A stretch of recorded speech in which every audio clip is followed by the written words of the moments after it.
Lisa was sitting on the edge of the bathtub, clutching a pregnancy test in her trembling hand. "This can't be happening," muttered the girl, looking at the two stripes. They were bright and literally teased, and asked with a sneer, "And what are you going to do now, Lisa? How are your Napoleonic plans for your life doing? Are they still on?" Lisa had no answer to these questions. She didn't understand how this had happened. No, she knew that children do not come from cabbage, but she couldn't understand why she had fallen into this nature's trap. One single night, one mistake she had made, shouldn't have led to such a fatal outcome. The girl covered her eyes and remembered the night she had spent with the director, or, at least, back then she thought he was the director. That day she had passed the first round of the beauty pageant selection process. A small victory had turned Lisa Donovan's head. She always dreamed of fame, popularity and recognition. God had given her beauty, so she dreamed of a career as a model or actress, wanting to appear on the covers of popular glossy publications. Even in childhood, looking at her mother, who worked as a saleswoman, Lisa decided that she would not repeat such a fate. The girl was disheartened by the grey life that surrounded her. The poor condition of their apartment, cheap clothes, unpleasant neighbourhood. Lisa hated all of this. She loved the life from TV shows and magazines. She was fascinated by the glamorous world of fashion. At the age of 5, she could already rummage through her mother's meagre makeup bag and walk down a makeshift runway with confidence. Who didn't walk in their mother's high heels as a child? Helena, Lisa's mother, used to say at such moments. Later the girl started ballet and realized that she wanted to become a ballerina.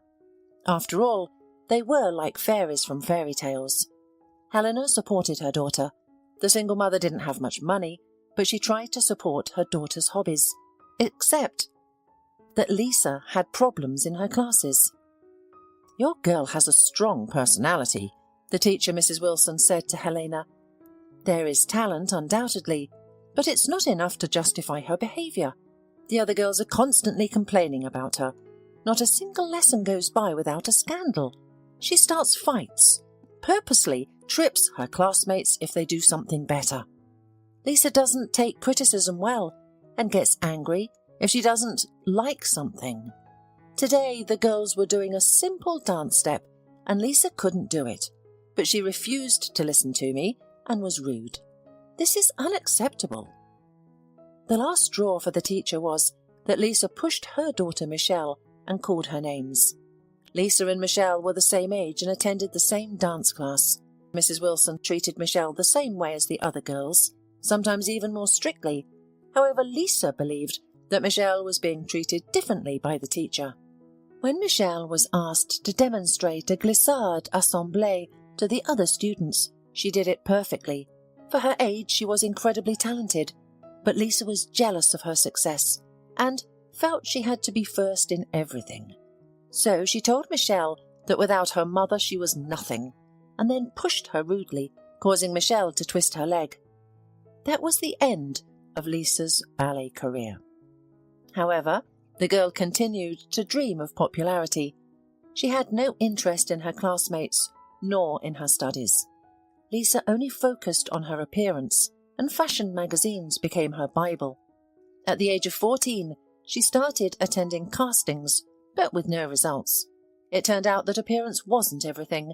To become an actor, talent was necessary. Lisa gritted her teeth and decided to take a different path. She began to try herself in the fashion industry, and so, when she turned 18, her suffering paid off. Passing the first round was the first step towards winning a beauty contest, and this encouraged Lisa. After being selected, she was invited to a party with the other girls. The party took place on a luxurious yacht. Lisa, who had never been on a yacht before, was impressed. She couldn't stop smiling, and although she had never drunk alcohol before, she didn't refuse the drinks offered to her.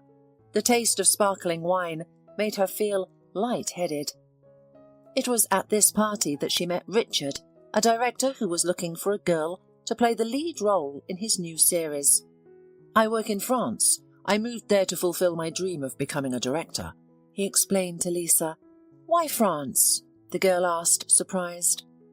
Do you know that Paris is the birthplace of cinematography?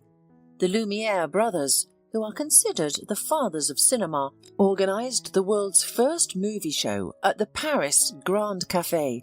They invented the cinematograph and made the first short films like The Arrival of the Train, Richard said enthusiastically. But when it comes to the most beautiful girls, everyone knows they can only be found here. I've noticed you right away, Lisa. You may not have seen it, but I was sitting right behind the jury chairs. I think you're perfect for the lead role, and I can use my connections to put in a good word with the jury. You can count on winning. Richard reached out and gently touched Lisa's fingers, looking deeply into her eyes. Lisa's heart skipped a beat, and she didn't pull her hand away. It's finally a chance for me, she thought. After an hour and a couple of glasses of champagne, the director from France invited her to discuss her bright future in the movies in his cabin. Richard led Lisa to a luxurious suite, taking another bottle of champagne and a bucket of ice. As she looked at the bucket, Lisa was reminded of a scene from the James Bond movie Goldfinger. In that scene, Agent 007 seduces a girl by pulling out a bottle of Dom Perignon from an ice bucket. At that moment, Lisa realized she hadn't come to the VIP cabin to discuss her future in movies. She had come here for the glamorous life. May you close the door? Richard asked, opening the bottle. Lisa knew she had to make a choice, and it was clear to her. She nodded and closed the cabin door behind her, locking it with a golden key. Later that night, Lisa woke up to the sound of angry screams. She struggled to open her eyes and saw a handsome man in a tuxedo yelling at Richard. Richard stood there in his underwear with his head down like a shamed schoolboy. The shock brought Lisa to her senses, and she quickly realized she was naked.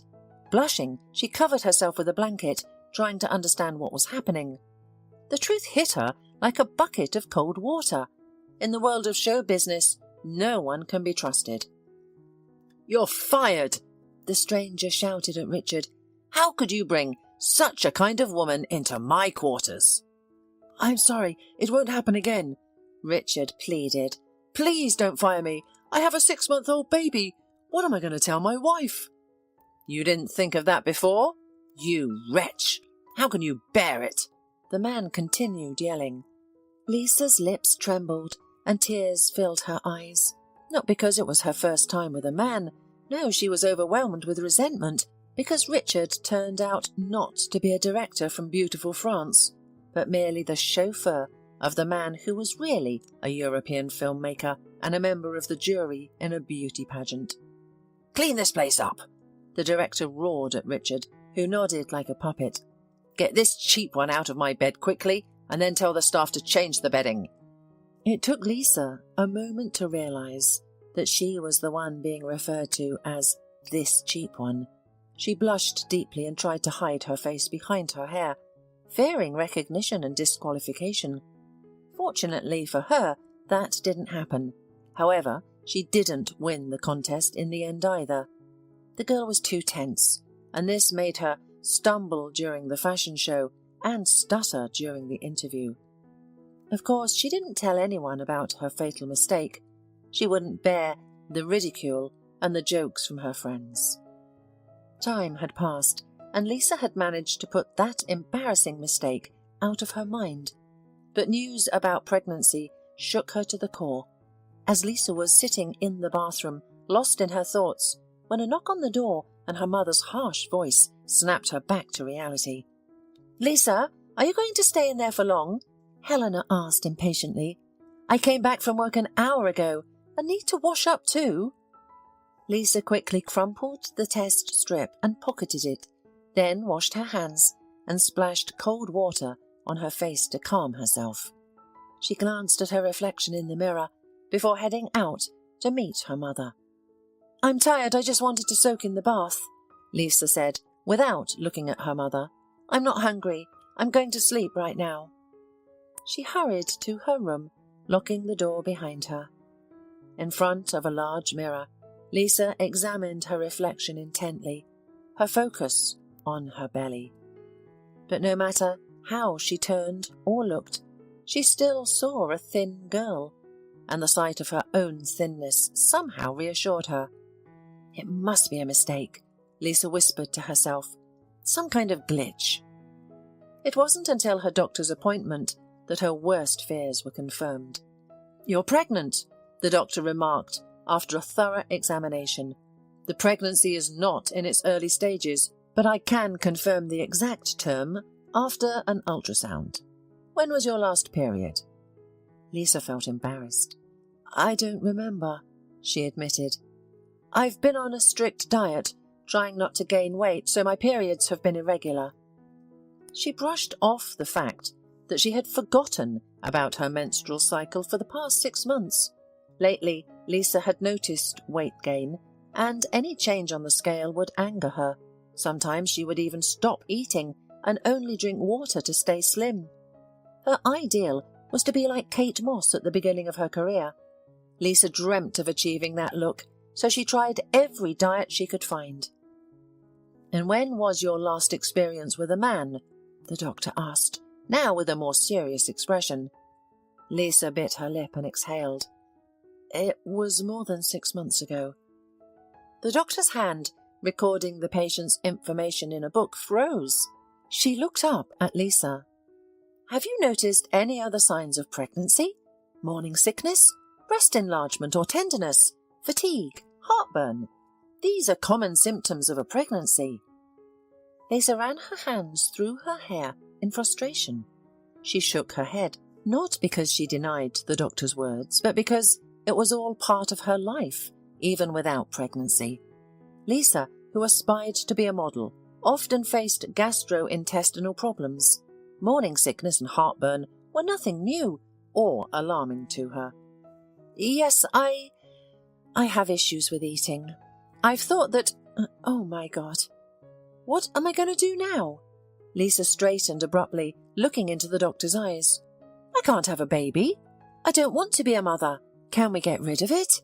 Can we do it now?" "I'm afraid the deadline has long passed," she said.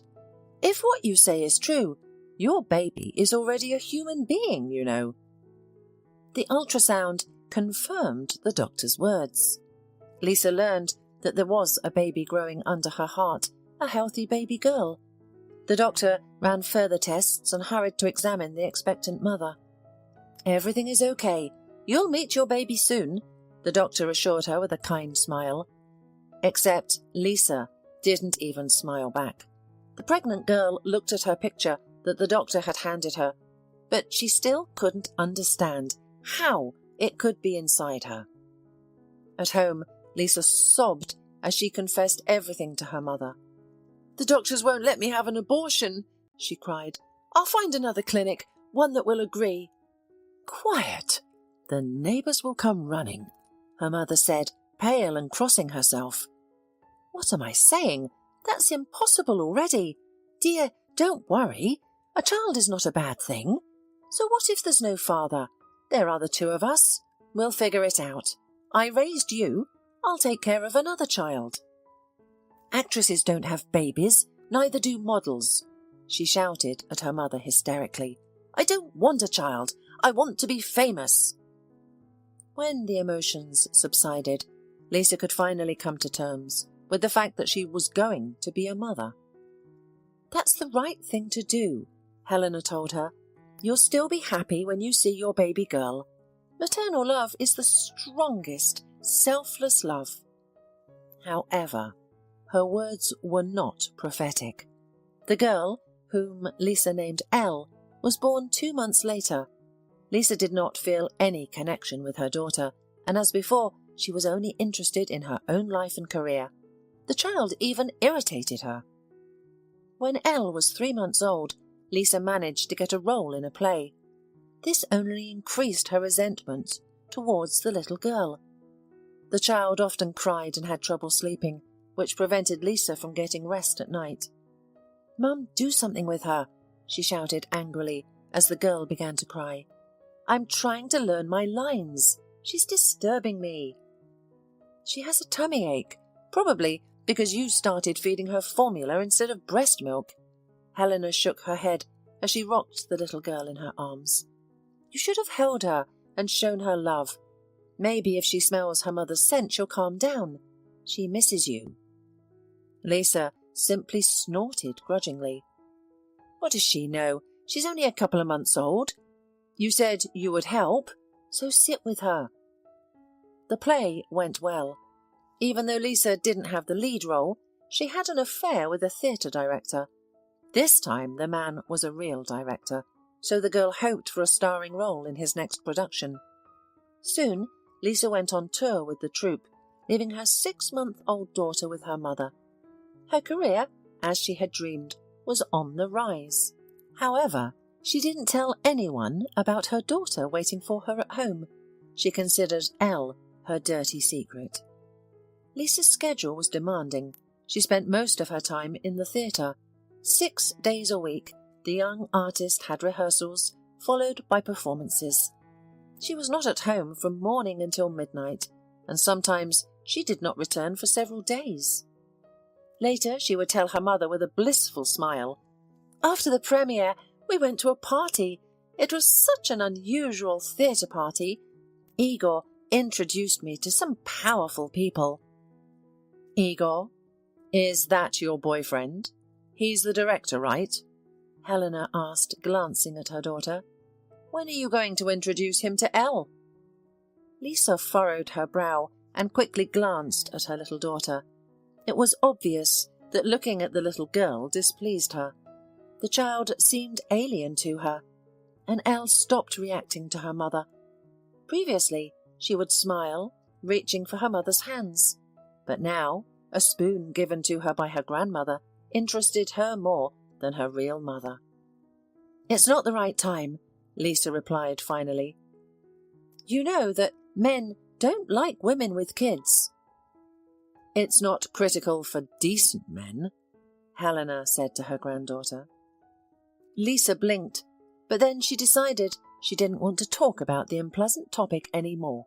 She paced the kitchen, talking about the applause from the audience she had managed to capture, the praise from the director, and the envious glances from other artists. "They even wrote about me in the newspaper. I'm sure I'll get into the movie. You'll see me on TV soon, Mum." "That would be nice. At least somewhere your daughter will be able to see her mother often, even if it's only in a movie." Helena couldn't help but be sarcastic as she fed Elle porridge. And so their life went on. Elle grew up, and Helena tried to replace her mother. But the years were not the same, and it became increasingly difficult for the woman to keep up with the restless girl. As Elle grew older, Lisa began to treat her with more warmth. She liked that her daughter was gorgeous and resembled her. However, she still didn't want to give Elle much of her time. Lisa would return home after tours, concerts or social gatherings, happy and radiant. In those moments, she wasn't angry at her daughter and would share a little bit of warmth. Elle cherished these moments, absorbing them like a sponge. If she could, she would take her mother's affection and hide it in her pockets, saving it for later, like delicious candy. One day, when Lisa returned to her childhood home after a long time, she found her little girl wearing a white gymnastics leotard and a tutu skirt. Lisa was astonished to see her old costume on the child, which had yellowed in some places. "Mummy, look what I can do now!" exclaimed the girl. Elle quickly sat in the splits and then stood on tiptoe, extending her leg. She was in a rush to show her mother everything she had learned. Elle longed to hear praise from the person who meant the most to her. She always looked at your old photo albums. When she saw your child pictures, she said you looked like an angel and asked to go to ballet school herself. Helena reluctantly shared. "Your old school is still open and it's not far away." "And why did you let her go? Remember how it ended for me? And by the way, you're just wasting your money. Ballet is expensive." I spend money from my pension, and Elle is doing great. Michelle praises her, and she charges me half of the fee. She said that the rest will compensate for Elle's talent," replied Helena.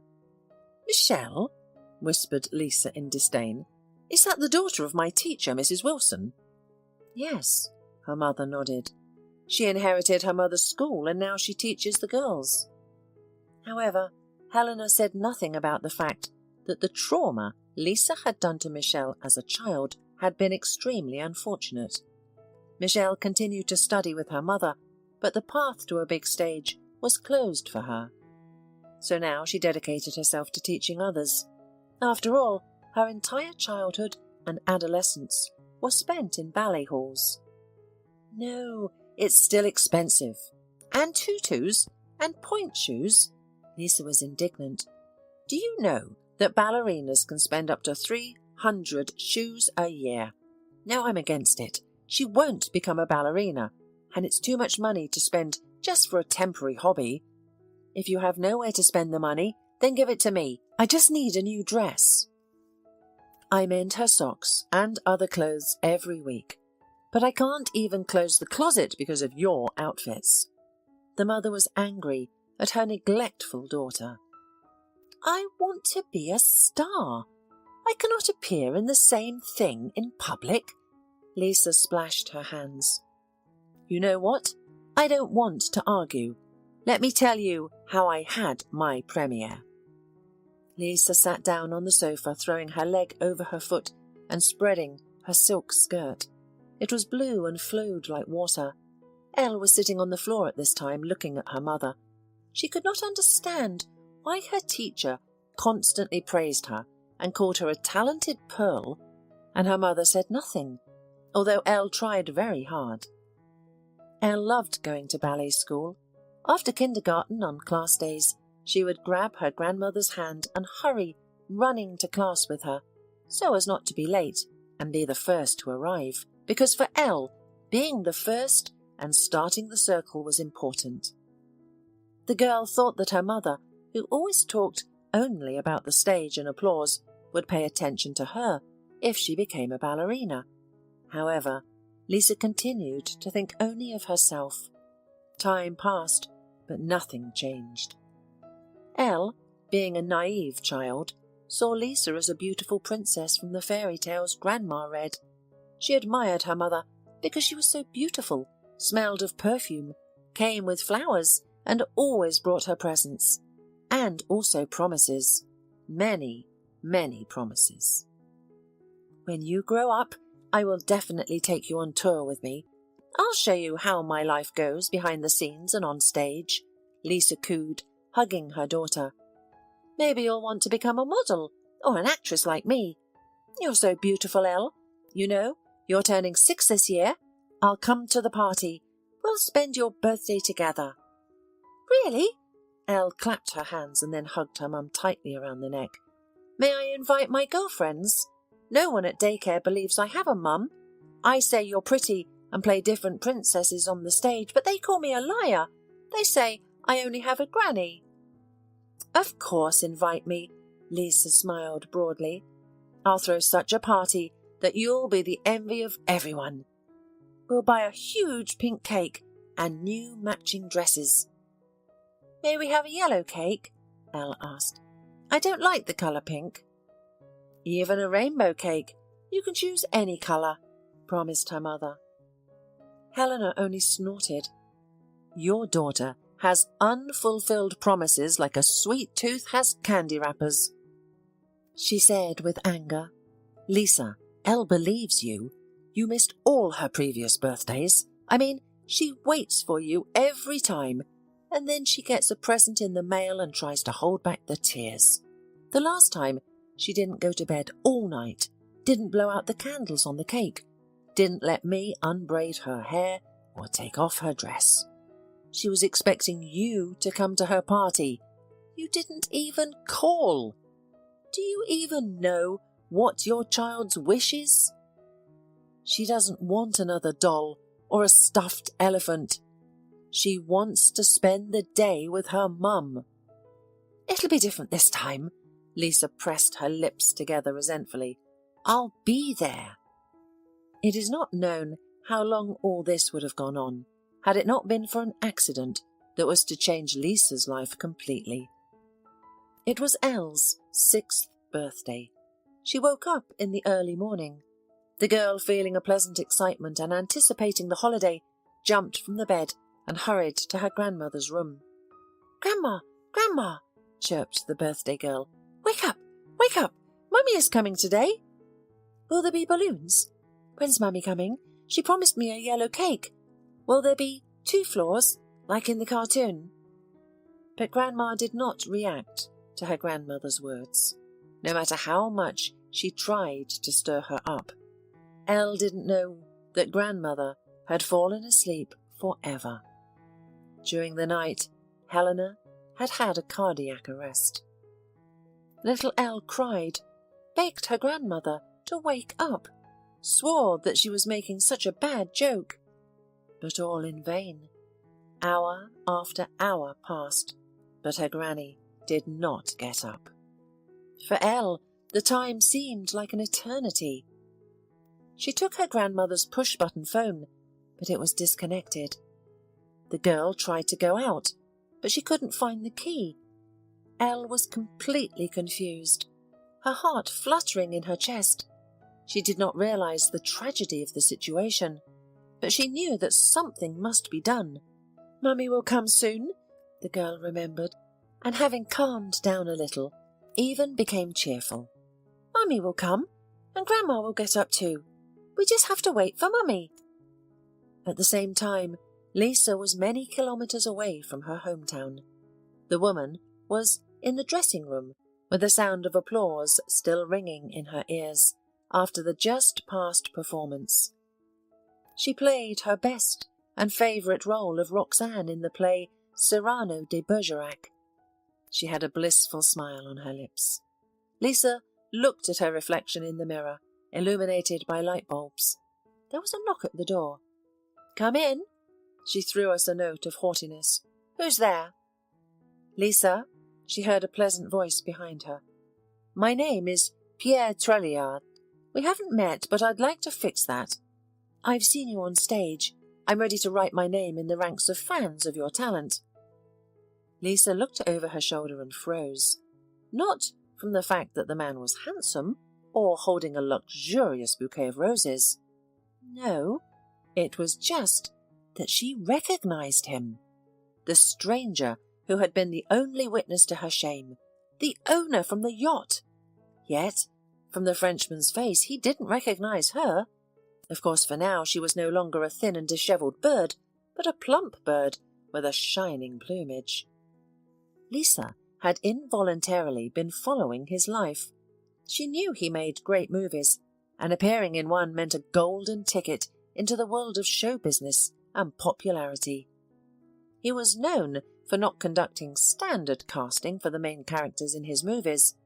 As a temperamental and eccentric director, he personally discovered talents and stars for his films. And now he's found Lisa. Quickly remembering her own artistic identity, Lisa composed herself. She straightened her shoulders, smiled dazzlingly, and slightly lowered her eyelashes, as if displaying a sense of humility. "Oh, I know you. You're the director, right?" She rose from her seat and gracefully approached the guest. "I admire your movies. It's an honor for me to receive kind words from the maestro of the film world." She accepted the flowers and inhaled their fragrance. A blush appeared on her cheeks. "Thank you. These are my favourite flowers," she lied, stealing a glance at Pierre from beneath her lashes. "I won't delay the purpose of my visit. I have a proposition for you. I think you'll like it." The director smiled. "Are you sure?" She flirtatiously smiled at the man. "What is it? A hand and heart proposal, perhaps? Then I'll need a few minutes to consider. I'm a lady." The man laughed, appreciating both the flirtation and the joke. "I want you to change the stage to a movie set. I believe you deserve more than that, Lisa, he said. Would you like to discuss the details privately? If you're available, of course. Lisa's breath caught.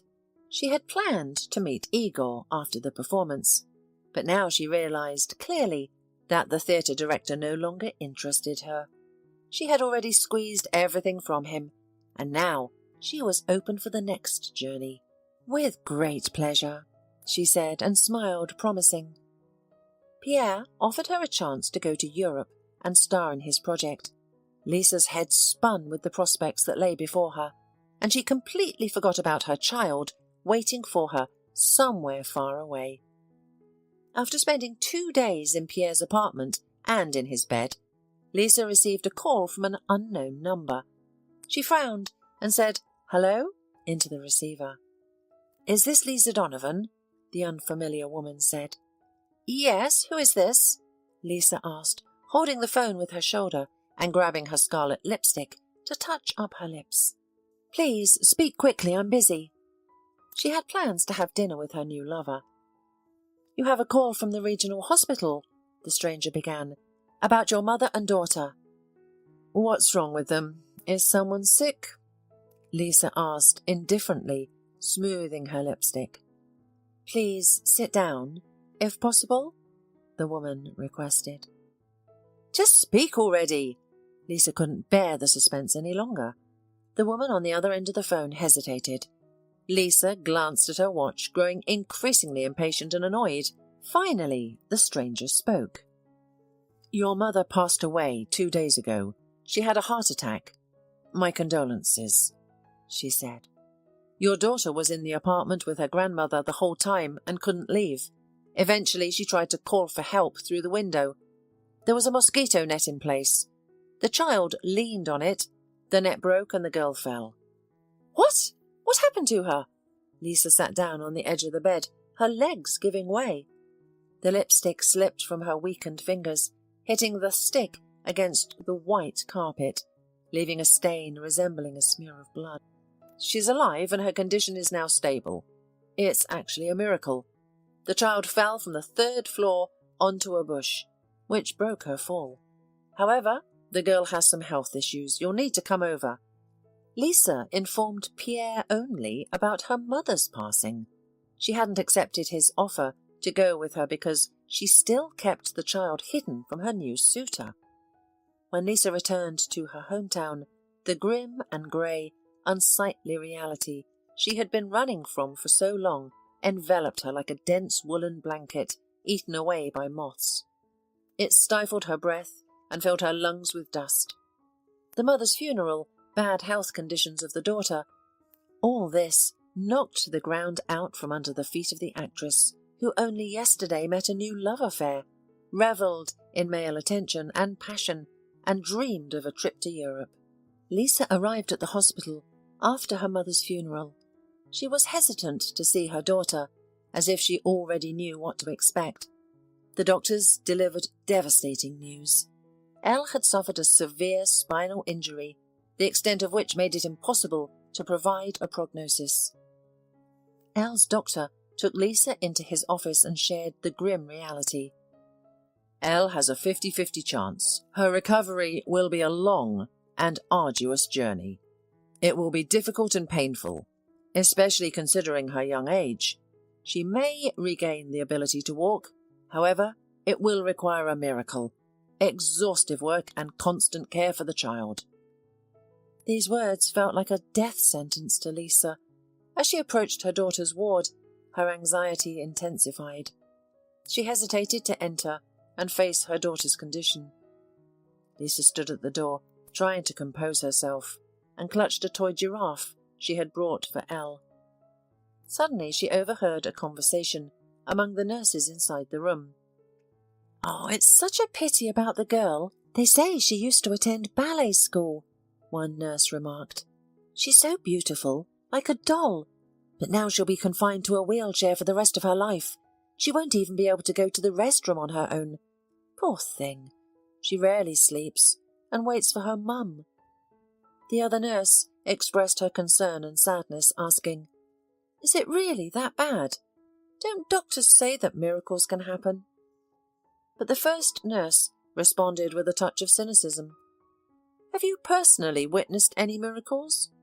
Let me tell you, I've seen numerous people with similar injuries in my life. It will be miraculous if she can even hold a spoon on her own. She's already considered disabled. Lisa turned pale and trembled like a fragile leaf in the wind. She vividly imagined her future with Elle, realizing she had no one else to rely on. She envisioned herself giving up her glamorous attire for drab home clothes, just like her mother had worn. She would have to cook and feed Elle, who would now require assistance even for the simplest tasks. The thought disgusted and saddened her. Lisa wanted to escape from this harsh reality, but she did not notice that the conversation had ended and one of the nurses came out of the corner and literally bumped into Lisa. "Ouch!" gasped the woman in surprise, but her expression quickly brightened. "Hello, you must be Lisa, Elle's mother. We have been eagerly awaiting your arrival. Elle will be thrilled to see you when she wakes up. She's been asking all the time if her mummy's coming. She's currently asleep, but you can wait in the ward." Lisa nodded, feeling confused. Her legs felt heavy, as if made of lead. She entered the ward and froze, gazing at her daughter. The pale girl lay in the bed, appearing peaceful. Lisa even thought she would suddenly jump up and run to her, moving with a spring-like bounce in her step. However, as she observed everything more closely, she noticed the catheters and a wheelchair prepared for the future. "Why has this happened to me?" the woman whispered in horror. Finally facing the harsh reality, she collapsed into a chair, letting the giraffe fall to the floor. Lisa covered her face with her hands, suppressing her tears. She realized that she felt no pity for her daughter. Instead, she felt pity for herself and her future, that this child seemed determined to ruin from the very beginning. "You sneaked into my life," Lisa recalled, wiping away the mascara-streaked tears from her face. "You destroy everything in your path." Lisa had dreams of achieving greatness and yearned for glory.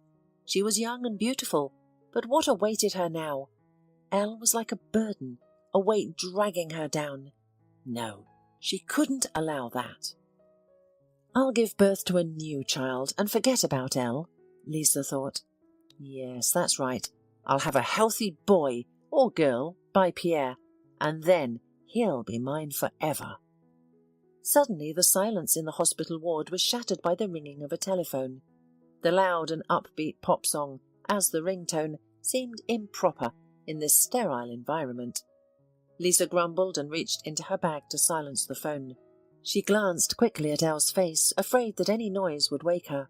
The girl frowned, her pale lips trembling, but she remained in the realm of dreams. "Hi, Pierre," the woman whispered, taking the call. She stood up and stepped back to the window, staring out at the courtyard where the patients were walking. "Lisa, are you all right? When will you be free, my lovely star?" the man cooed. He had called Lisa his lovely star, which would soon light up in the sky. He believed in it, and he believed in Lisa. He whispered it to her for the first time, crumpling the silk sheets and capturing her moans with his lips. The nickname, spoken in the language of love, and memories of his arms, made Lisa's heart squeeze slightly. She closed her eyes, allowing these emotions to wash over her. The woman realized it was too early to speak of true feelings, but she had never experienced such emotions with Igor or anyone else. Pierre stirred her blood, made her heart beat furiously. She was falling in love with him. "It's okay, I just still can't get over it. You know, it's a tragedy. I've never had anyone but my mum," Lisa muttered. "Lisa, I understand everything, but you have to pull yourself together. It hurts to lose loved ones, but you can't bring your mum back. The stage cannot wait. You must seize the opportunity when it presents itself." Rubbing her tense forehead, she shook her head. "I understand, but—" Lisa cast a glance over her shoulder at her sleeping daughter. "No buts, Lisa. I called to say I'm leaving for France today. We're starting filming, and I'm waiting for my star," said Pierre. "It's up to you to get on this train, but know that the next one may never come." "You're calling me to France?" the woman gasped. "Exactly. I'm waiting for my lead actress," said Pierre. Lisa stood frozen in place. She had dreamed of being in the capital of France even before that fateful night on the yacht. She longed to be in the city on the banks of the Seine, a city considered the fashion capital of the world and the birthplace of cinema. I'll come," Lisa exhaled and then whispered passionately. "I beg you, give me a little more time to sort out some formalities, and then I will come and belong only to you and the stage." The answers and promises of the future actress satisfied the Frenchman. "A week, no more," Pierre said and ended the call. Lisa was looking pensively out the window, and suddenly a timid voice sounded. "Mummy?" Lisa flinched, the phone almost slipping out of her hands. She looked up at her daughter with a startled expression. Tears welled up in the little girl's bright green eyes. "Mummy, is it really you? Have you come?" she cried. Elle was looking at Lisa, afraid to blink in case the vision disappeared. Seeing her daughter's helplessness, Lisa felt weak, but she managed to force a smile. "Yes, honey, I'm here. How are you?" "I'm fine, Mummy," the girl replied quickly, looking at her mum with anticipation. However, she didn't understand why she was frozen and looking so strange, why she wasn't hugging her. "Are you mad, Mummy?" the little girl finally realized. "I won't do it again. I have been waiting for you to come to my birthday party. I have been waiting for a long, long time, but Grandma never woke up. She always asked me not to go to the window, and I haven't listened for that day. But I won't do it again. I'll be a good girl." Lisa's throat felt like a vice. She clenched her teeth, afraid that a sob would escape. At this moment, as she looked into the little girl's trusting face, Lisa couldn't quite grasp her own feelings. She just turned 6. I missed her birthday again. If only I had been there, Lisa thought, but quickly pushed away the painful thoughts. "No," Lisa resolved within herself. "I will start anew. It's for the best that she's without me too. I can't live with a disabled child. I could become famous, but not burdened with her. Having a handicapped child is a mark of shame, a disgrace. Pierre would stop loving me if he knew about Elle." "Mummy, I love you so much," Elle suddenly exclaimed. Lisa looked into her daughter's eyes and responded dryly. "I love you too, Elle. You'll get better, I'm sure of it. Rest now. I'll call the nurse. I need to talk to your doctor." Saying this, Lisa stood up and hurried out of the ward. An hour later, the whole hospital staff was in shock. Someone had overheard Lisa speaking to the doctor, expressing her intention to give up Elle and leave her in the hospital under the state's care. It took a long time to resolve matters with the doctor and receive guidance on how to transfer the child to a nursery home for the children with disabilities. When Lisa left the doctor, it was dusk outside. She quietly made her way towards her daughter's ward, but upon reaching the door, Lisa changed her mind about entering. Instead, she decided to leave without saying goodbye. She was about to go away when suddenly the door opened. "Mum!" the girl called out to the ward. "Mummy, are you leaving?" Lisa abruptly turned around, her gaze fixed on her daughter. That realistic nurse, who had been talking about the impossibility of a miracle for Elle this afternoon, was standing near the door. When Lisa saw her face, she realized that she opened the door intentionally. "Hey, you must have forgotten to say goodbye," she said in an arrogant and almost menacing tone, splashing her hands. "A child is not a dress you can discard if a button comes off. Do you know how she has been waiting for you? She needs support and care now more than ever." But instead of stirring her conscience, these words had the opposite effect on Lisa. Her face turned a deep shade of purple as she trembled with anger. "It's none of your business. If you enjoy cleaning up after sick people and wiping drool, that's your choice.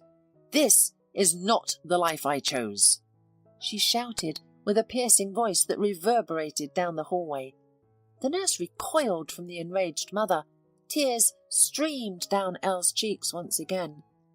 "Mummy, why are you leaving? Are you really leaving forever?" she whispered, searching Lisa's face for answers. Lisa turned away, nodding. However, she did it so non-obviously and weakly that it was hard to see the affirmative nod, but Elle noticed it. A tiny heart was beating in a child's chest, but it held more love than there was water in the ocean and the stars in the sky.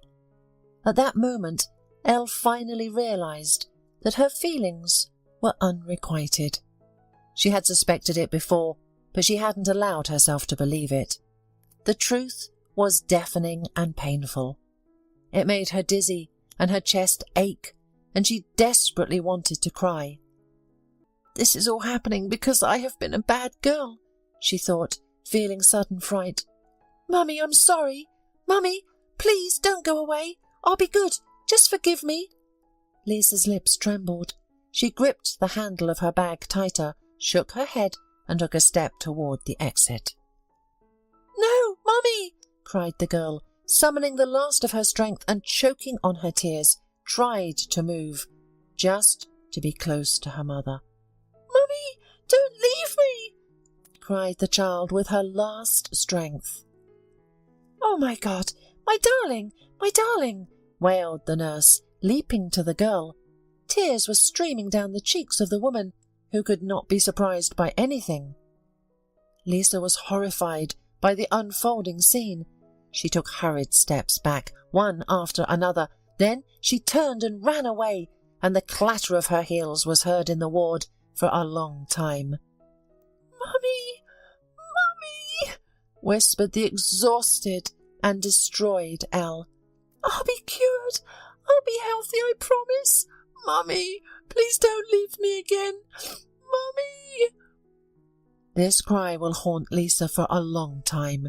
She'll wake up in the best hotels, on luxurious sheets and in ordinary actors' trailers, as well as in the arms of her favourite Pierre, but always in a cold sweat, shivering with tears on her cheeks. She'll be dreaming of that scene of her daughter helplessly lying on the hospital bed and begging not to leave her. And she'll always be afraid that some day her terrible secret will be revealed to the world, and then her gorgeous life will turn to ashes, and those around her will turn their backs on her. Many years will pass, and Lisa's biggest nightmare will come true. Fate will present the woman with a bill for a large sum, because everything has to be paid. Michelle Wilson walked down the hospital corridor, feeling strange. On her feet were soft shoes, something resembling the usual point shoes, only without the hard toe box. The woman didn't like hospitals. She remembered when her mother, who had been a role model, had fallen ill abruptly. From a stately lady, important and proud, she had quickly turned into a dry and ill woman. Michelle had spent a lot of time at her hospital bedside. Proud Mrs. Wilson did not want to meet her end in her bed at home.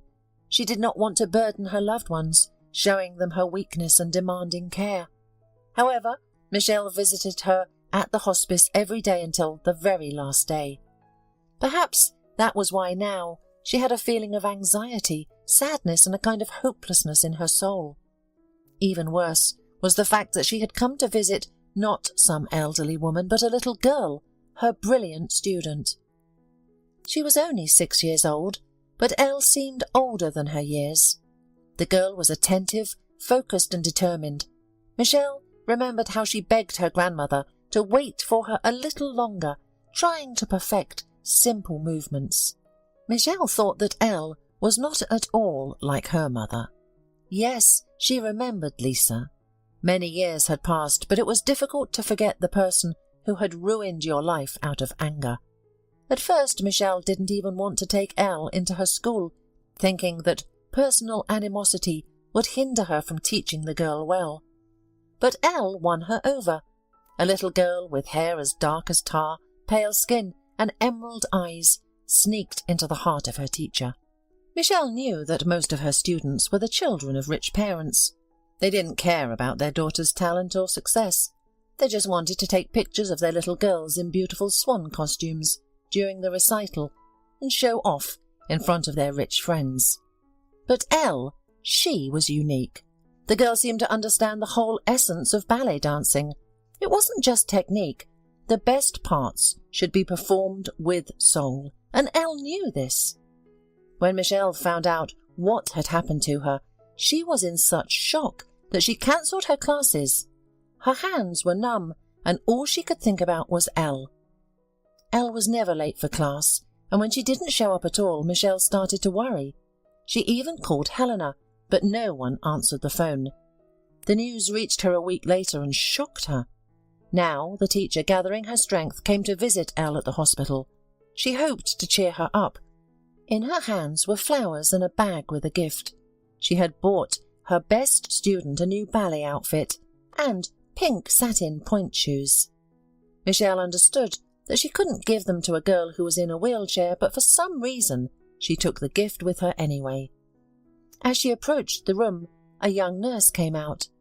"Oh, are you here to see Elle?" she asked. "You know, I should warn you, she's stopped talking altogether." "After the accident?" the teacher asked sadly. "No." The nurse shook her head dejectedly. "She stopped answering questions after her mother's visit." Michelle frowned. "What's happened?" she asked with sudden anger, even surprising herself, as if she already knew the answer. The nurse looked around fearfully, afraid that someone might overhear.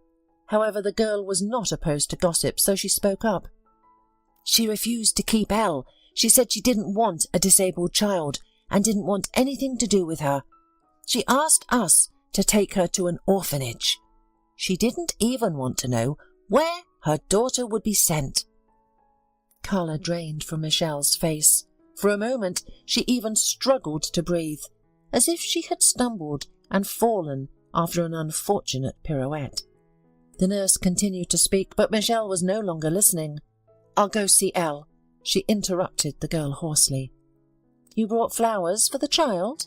The young nurse was surprised to see the luxurious bouquet. "She's not just a child. Elle is my student.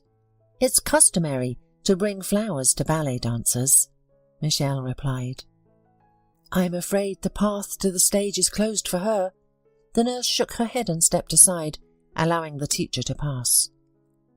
The room was quiet, but Elle was awake. She was lying on the bed, her head turned towards the window. Her gaze was devoid of emotion. A plush giraffe lay beside her. "Hello, my little pearl," Michelle smiled softly. The girl perked up and turned towards her. Her face twitched, as if she wanted to respond, but changed her mind. "I'm sorry it took me so long to come," she said as she took the bouquet and put it in a vase. "Do you like the flowers? I chose all the yellow ones they had at the florist. That's your favourite colour, isn't it?" "I think it turned out lovely." Elle looked at the flowers in silence, a bright spot of sunshine in her dreary room. She had once confided in her teacher that she dreamt of receiving a bouquet after a performance.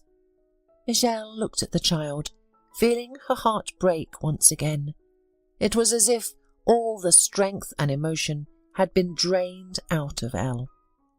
She sat down next to her and began sharing funny incidents from her school and ballet life. "Can you imagine? Recently Holly declared she would never dance in the Nutcracker because there's a Mouse King there.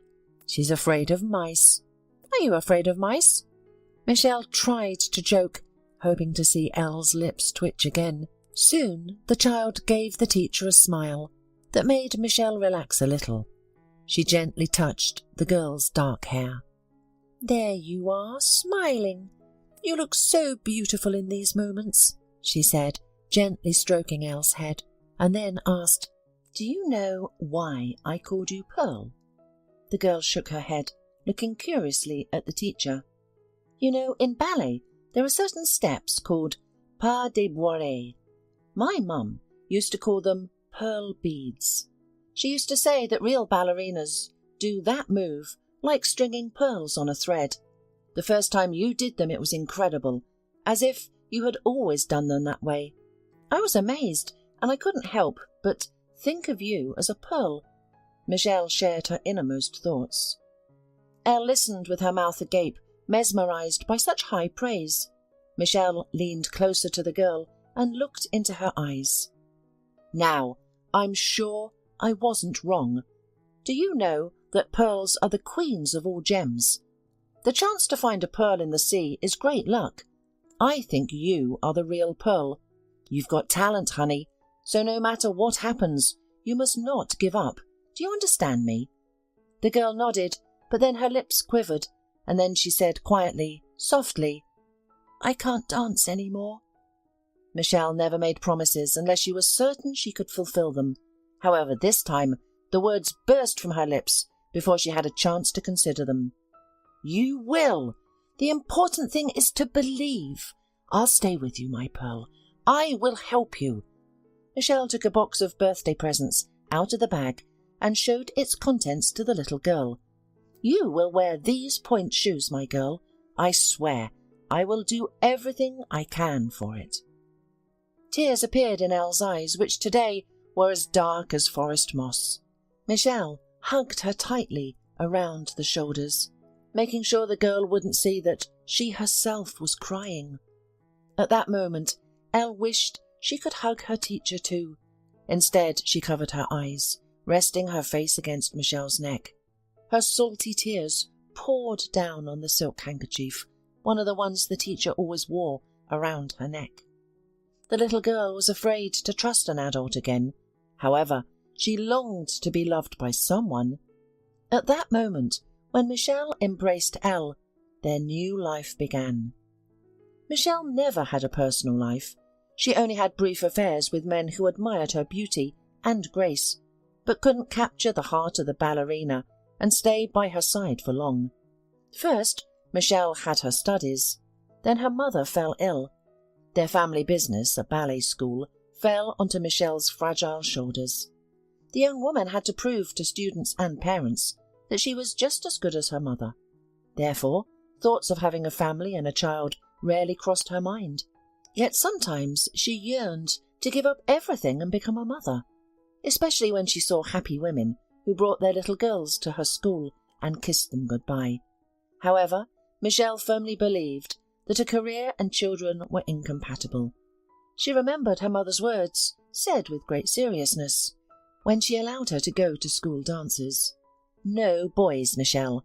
They only have one thing on their mind, to get under your skirt. For a future ballerina, that is unacceptable," her mother admonished her. "Remember, you can either be a prima ballerina or a mother. You must choose what you want, to devote your life to dance or to family." "But you have me," the girl protested, "yet you are a ballerina."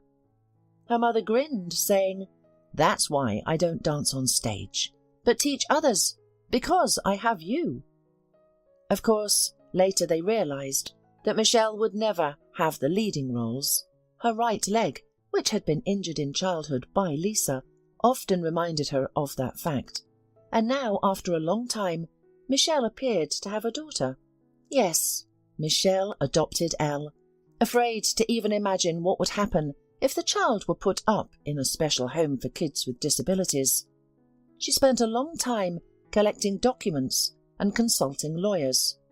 When Elle was discharged from the hospital, she went to Michelle's house instead of an orphanage. Michelle's life became much more difficult. She hired a nurse for Elle, took her to rehabilitation courses, and often accompanied her to school. At the end of the day, Michelle was exhausted. However, the woman, considering that seeing her little girl try was worth all the sleepless nights. Doctors praised Elle, sincerely amazed by her progress. They called her a real miracle. Michelle remained silent, but realised that it wasn't only a miracle, but also the child's willpower. The girl had more character and strength than many adults. In the summer, Elle attended a camp for active rehabilitation. When she returned, she was enthusiastic.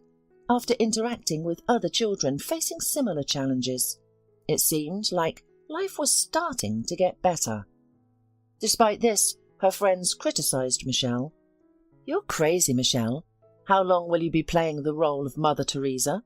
Just send her to a boarding school," Megan exclaimed, dropping by for a cup of tea a few months later.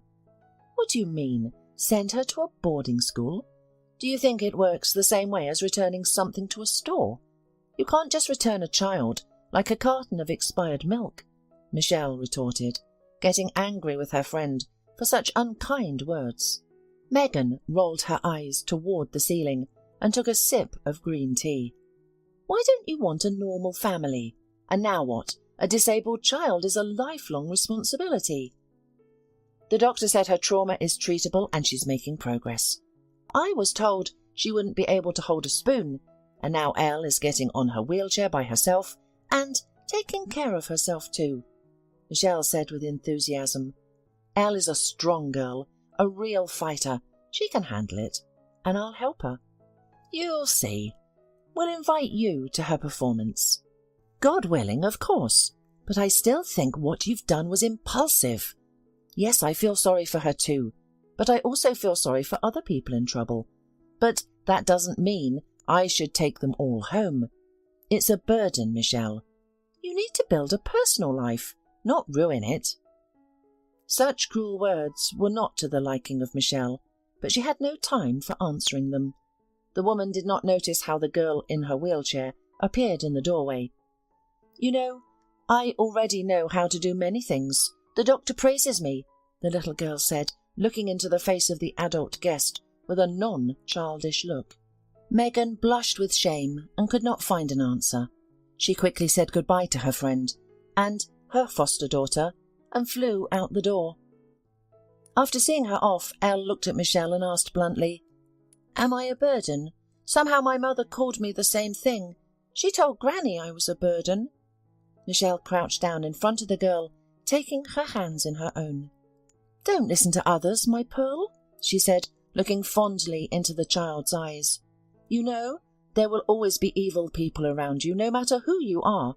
If you can't walk, they'll act like Megan, calling you a burden.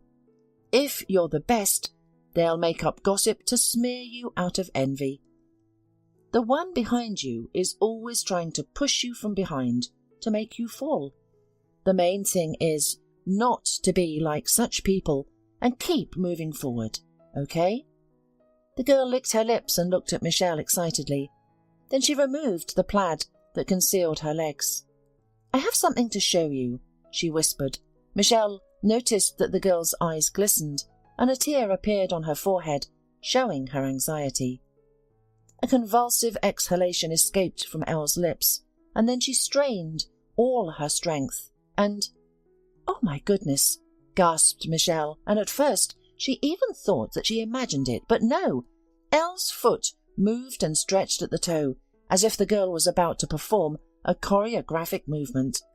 Elle was glowing with happiness and asked, "Did you see?" Michelle nodded, pressing her palm to her lips. Then she hugged the girl tightly. "You're a big, smart girl. It's only been a short time, but you've made such progress. I'm proud of you, my little pearl." Of course, they didn't plan to stop at what had been accomplished. However, not everything was going smoothly. One night, when Michelle left her bedroom to get a drink of water, she heard soft music playing in her foster daughter's room, a violin. She immediately recognized the part of Odette from Swan Lake. The woman tiptoed to Elle's room, but saw only how she, trying to get into the right pose, collapsed on the floor. Michelle wanted to run up to her, hug and comfort her, but did not dare to give herself away. Meanwhile, Elle hit the floor with her fist in anger. She clenched her teeth, crying softly. Her tears, in shiny beads, came off her cheeks and crashed to the floor. And then the girl tried to stand up again. Michelle's heart clenched tighter and tighter. She was constantly looking for ways to help her daughter. That's how she found out about a great physical rehabilitation instructor, massage therapist Sean Norton. The man, if rumours are to be believed, was almost a magician who helped desperate people to walk again. Not really hoping for his help, Michelle wrote a letter. She told him about Elle's fate and the girl's hopes, not just to walk, but to make the ballet jumps she dreamed of, especially the one when the ballerina seems to freeze in midair. Someday, Michelle wrote at the end of the letter, Elle will surely become Odette, Giselle, or perform a fouette in Don Quixote, but she needs help. From the moment Michelle dropped the letter in the mailbox, a week passed, then a second, past a third. But Dr. Norton had not replied. Michelle had already lost hope when a guest arrived at her school. She didn't immediately recognize him because she had imagined Sean Norton to be an older man, similar to Gandalf from the Lord of the Rings movie they had recently watched with Elle. However, he turned out to be a blonde man in his 30s, with brown eyes and a sly squint. "I've been abroad, and now I've come to see future Odette," he declared confidently from the threshold. Michelle had doubts about entrusting her daughter's health to a man who looked more like a model than a doctor. "Excuse me, but aren't you too young?" Michelle asked sceptically, not convinced that Sean Norton was the right person for the job. The man grinned, unaffected by Michelle's doubt. "I'm sure, Michelle, that you've been told the same thing, but I also imagined a ballet teacher differently," he said, curiously looking at the woman.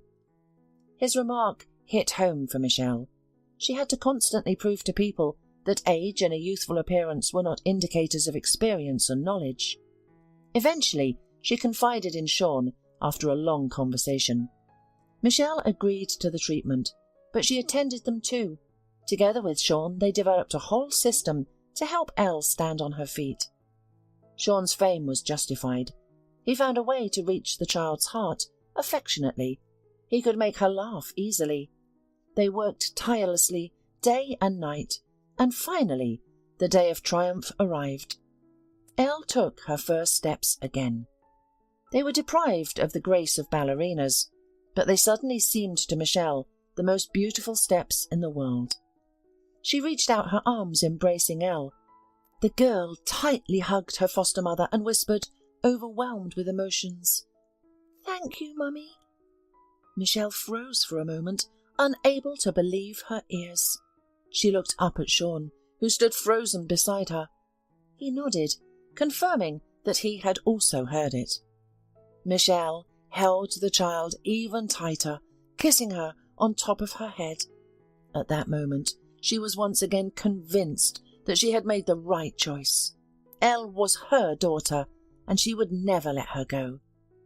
In Europe, Lisa Donovan was known as Lisa White, a name she found more fitting for her new life. She changed her name as soon as she cut ties with her past. She was sure that after meeting Pierre, a streak of good luck would come her way. At first it seemed like it did. Lisa got a role, but success did not follow. Critics disliked Lisa's performance, called it empty and artificial. They claimed that Lisa had ruined a great movie. However, Pierre hurried to reassure his mistress. "Honey, even bad publicity is still publicity," he argued, taking away the newspaper with another scathing article. "It was your debut. The theatre is very different from the movie industry, although many people don't think so. You have to accept criticism and improve." But Lisa never learned to take advice. She was furious and had no intention of giving up, especially since she had broken off her relationship with Igor through a high-profile scandal, and the path to homeland and the theatre was closed for her from now on. Yes, there were other theatre directors, but everything in this field was too interconnected. Lisa began to make her way in the world of cinema. Pierre had no idea that his beautiful and seemingly flawless Lisa was actually a wolf in sheep's clothing. She framed other actors to get roles, or simply to punish them for spreading malicious gossip about her. She acted subtly, rarely getting her hands dirty. However, people began to notice that something was not right. Once, during a casting for a melodrama, one of the applicants for the main role was poisoned. Some girls were suspecting the newcomer schemer, claiming that she had kindly brought the victim a cup of coffee. Of course, they couldn't prove anything, but Lisa's reputation suffered, and no amount of effort could clean it, not even with such oxygen bleach as Pierre Tréliard. Lisa's career, which had never fully blossomed, began to fade. She then decided to latch on to Pierre like a snake, extracting strength, money, and connections from him. The Frenchman succumbed to her charm and became blinded by her beauty, and Lisa finally realized that her main role in life was to portray the best version of herself. As a result, she transformed into the glamorous beauty, letting go dreams of Oscars away. Sometimes she was invited to model, and occasionally Pierre granted her a role in a movie upon her pleas. He also used his connections to arrange TV show appearances for her. Lisa started doing charity work to improve her reputation. Overall, she managed to establish herself in this world, although she knew perfectly well that she was nobody without Pierre. Soon the French director announced their engagement. Articles about their affair and future wedding appeared in numerous glossy magazines, and then Pierre and Lisa got married. It was 5 years after they met. 2 more years later, while embracing his wife in their marital bed, Pierre asked her a question from her nightmares. "Would you like to have a child, darling?" Lisa's breath caught. She averted her gaze as if embarrassed, though she was simply hiding her tears from her spouse. "I don't even know. I can't imagine being a mother," she muttered. Pierre touched her chin with his fingers and looked lovingly into her eyes. "I'm sure you'll make a lovely, loving mother. You are made for love, Lisa." To respond to her husband's words, Lisa kissed her husband passionately, and then she purred in Pierre's ear, biting his lobe. "I don't know if I want a child, but it's always nice to try." 2 years had passed since that night, 2 years filled with attempts to conceive. However, Lisa was unable to get pregnant. Every month when she noticed her period, she would get angry and wonder, how could it be? I once conceived a child immediately after losing my virginity to some jerk, but now, no matter how hard I try, I can't conceive. Of course, Pierre also thought about the reasons and decided to accompany Lisa to the doctor, but his wife suddenly became hysterical. "I don't want to," she cried out, blushing deeply. "No, I hate doctors. Maybe I'll go later by myself." Pierre was surprised by her strong reaction, but he reasoned that the topic of infertility was very sensitive. He trusted his wife in everything, so he didn't argue. Little did he know how afraid Lisa was that the truth would come out. To her surprise, it turned out that Pierre valued family relationships greatly. What would he say if he found out I had already given birth, that I abandoned a disabled child? He calls me an angel, heavenly, a creature of purity and goodness. I guess this is all punishment for my sins. Payback, thought Lisa, sometimes looking in the mirror at her beautiful reflection. Another 4 years passed, and the subject of children became taboo in Lisa and Pierre's family. If Pierre mentioned anyone's children or his nephews, Lisa could get angry and break something. Their relationship showed cracks, but Lisa would quickly come to her senses and wrap her arms around the director's neck, apologize, and beg for forgiveness. Pierre used to give in. One day the man returned to their luxurious mansion in a great mood. He handed his wife an envelope containing theatre tickets. "Swan Lake?" Lisa marvelled. "Yes, a famous ballet troupe is coming here. They say it's the most beautiful ballet troupe in the world. I thought you'd like it," Pierre said, hugging his wife. "You mentioned taking ballet lessons as a child." "Did I really say that?" The woman wrinkled her nose. "I don't have fond memories of it." "If you don't want to go, we don't have to," said the man, and a little upset retreated to the home bar and poured himself a whiskey. Truly, it's a unique premiere. The cream of society and journalists will be there. A young prima has been invited to the Royal Ballet in London. They say she's so talented that the entire audience starts sobbing when she appears on stage. Yes? Lisa, having heard that the local high society would be attending, was no longer listening about the ballerina. You know what? Let's go. But I need a new dress and shoes. I want to shine. On the day of the premiere, Lisa was sitting in one of the best seats, feeling extremely pleased and proud. Before the ballet began, she whispered to her husband, "How did you manage to get such tickets? Even that upstart from the news programme, Christian, is sitting in the back." "Oh, I didn't tell you. They were given to me. They came with a note saying, 'Thank you for my art, especially the movie you, Lisa, had the main role.' It said that the movie helped someone to find their way in life. True, the letter was not signed." Lisa was surprised, but didn't have time to answer. The hall was plunged into darkness, and then the performance began. The audience couldn't take their eyes off the prima ballerina, who performed 2 roles at once, Odetta and Adelia. The performer skillfully conveyed the contrasting emotions and feelings of the heroines, and, at the end, many people were moved to tears. Tears flowed down Lisa's cheeks too, but not because of the performance.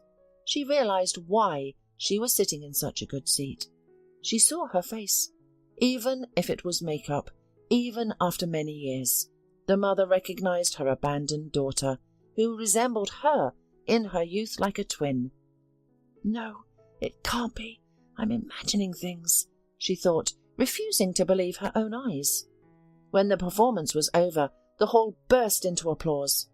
The applause was so enthusiastic that Lisa felt a knot in her stomach. She had never received such applause. What she had thought was a flurry of applause in the past turned out to be just a light breeze compared to the storm that had erupted in the hall. Pierre stood up and headed towards the stage. Startled, Lisa clutched at his elbow and asked, "Where are you going?" "I want to give her flowers," he replied. "She's beautiful." Lisa watched as her husband made his way to the stage and presented a bouquet of snow-white roses to the prima ballerina. The young woman smiled at him, and then she looked up and locked eyes with Lisa. The last traces of Lisa's doubt vanished, and she felt sick and suffocated. Her luxurious manteau felt constricting, and the string of pearls around her neck felt like a noose. She hastily left the hall and took a breath of fresh air, trying to regain her composure. That's where Pierre found her, with a smile on his face and shining eyes, completely unaware of his wife's pallor. "You won't believe it. Elle invited us to dinner. She's the one who sent me the tickets. Oh, she's splendid. Maybe I can get her in the movie." Lisa listened to Pierre's words coldly. She felt genuinely frightened. What is she up to? She wondered, alarmed by the former actress's intentions. Lisa couldn't refuse dinner with the ballerina. In fact, she was more afraid to let her husband go alone than to meet her own daughter. They met at the restaurant. Elle was running late, and Pierre was agitated. His behaviour infuriated Lisa, and she felt a pang of jealousy. When Elle finally appeared at the restaurant, Lisa was completely taken aback. The girl was walking towards them in an indigo-coloured dress, her dark, thick hair swept up, revealing a young and pure face. Lisa realized that her daughter had dressed the same way she had on the day of her engagement to Pierre. The difference was that Elle was incredibly beautiful and young. Lisa clenched her napkin and gritted her teeth as she looked at her daughter. Throughout the evening she sat silent, afraid to say a word. She waited for Elle to expose her true identity to Pierre, but it never happened. Pierre remained oblivious to his wife's state. Lisa, looking inwardly at him, shuddered. Now he had that adoring look again that he had before, but now it was directed at Elle. And then Pierre laughed at one of Elle's jokes and said, "You're a miracle, dear." Lisa froze. Pierre seemed to realize his fault himself as he became embarrassed. "Gosh, forgive my frivolity, Elle," the director said, puzzled. "To be honest, you bear an uncanny resemblance to my wife. Don't you think, Lisa?" Reluctantly, the woman looked into her daughter's face, and Elle stared back at her expectantly, playing with her water glass. "It's like your mother and daughter." Pierre suddenly made another statement. Lisa trembled as if she had been slapped. Elle, on the other hand, smiled. "My mother?" The girl shook her head. "Alas, Pierre, I don't have one. More precisely, of course, she exists. It's just not enough to give birth to a child to be a mother." "Really?" marvelled Pierre. "I've heard certain rumours about you, but I couldn't even guess that they had a grain of truth." Elle sighed sadly, letting her glass down on the table with a graceful movement. "Alas, sometimes life takes pirouettes that you wouldn't see in a movie. The rumours don't lie. My mother, my own mother, abandoned me in the hospital when she found out I was disabled." "Maybe she had her reasons?" Pierre asked. "There are difficult situations." "There are no decent reasons to abandon a child. I thought mums always loved children," Elle said fervently, then took a breath and added more calmly, "You know, I was lucky to meet good people. My teacher became a real mum to me. She showed me what a mother's love is. Love against all odds. Later I had a father, although he was my rehabilitation therapist first." Elle smiled broadly.